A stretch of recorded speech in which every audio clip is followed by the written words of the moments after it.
नमस्कार, मैं ज्योतिषाचार्य मीनाक्षी सलन। हम निरंतर बात कर रहे हैं अपने स्वास्थ्य को और इस धरती के स्वास्थ्य को सुखद बनाने के लिए।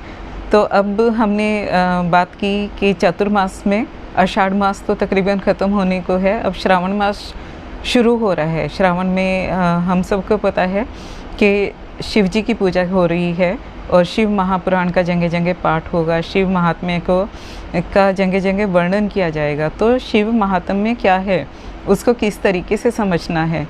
तो 3 देव हैं हमारे, ब्रह्मा विष्णु महेश।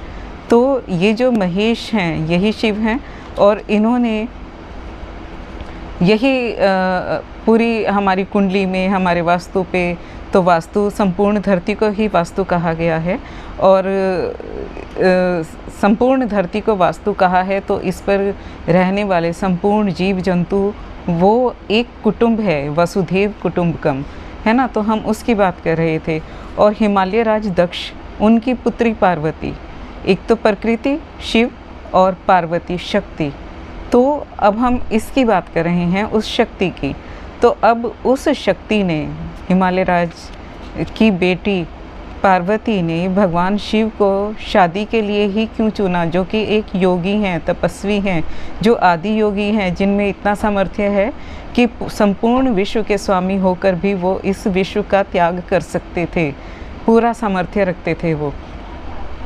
लेकिन आजकल समाज में क्या चल रहा है कि जब भी शिवरात्रि आएगी, हमारी 2 मेन शिवरात्रि हैं, एक तो हमारा श्रावण मास की होगी और एक शिवरात्रि हमारी फाल्गुन मास की होगी।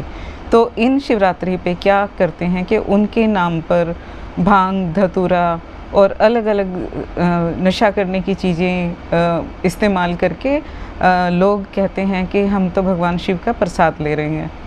ये गलत है, क्योंकि भगवान शिव नशा करने वाले नहीं थे, क्योंकि वो संपूर्ण जगत के मालिक हैं। ये सांकेतिक है, सिंबॉलिक है कि इस धरती पर पैदा होने वाले सभी जीव जंतु, सभी पेड़ पौधे, चाहे वो जहरीले सांप हैं, चाहे वो जहरीले पौधे हैं जिनसे हम नशा कर रहे हैं, वो सबके स्वामी हैं। तो उनका हमें आदर करना है। तो इसका सिंबल ये है। और अगर वो नशा करने वाले हैं तो एक राजा की बेटी, हिमालय राज दक्ष की बेटी पार्वती पूरे विश्व में शिव जी भगवान को ही क्यों चुनेगी और उनके लिए क्यों वो इतनी तपस्या करेगी, भूखे प्यासे रह के वन में जाके। मेघदूत में कहा गया है, कुमार संभव में कहा गया है कि इनको एक संज्ञा दी गई अपर्णा की।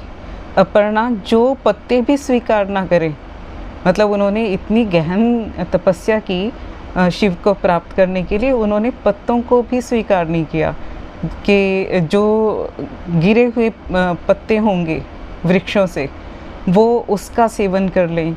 मतलब इतनी गहन तपस्या उन्होंने की है शिव भगवान को प्राप्त करने के लिए।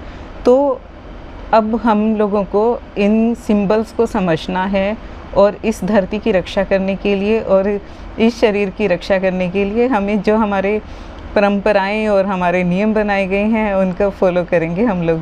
धन्यवाद।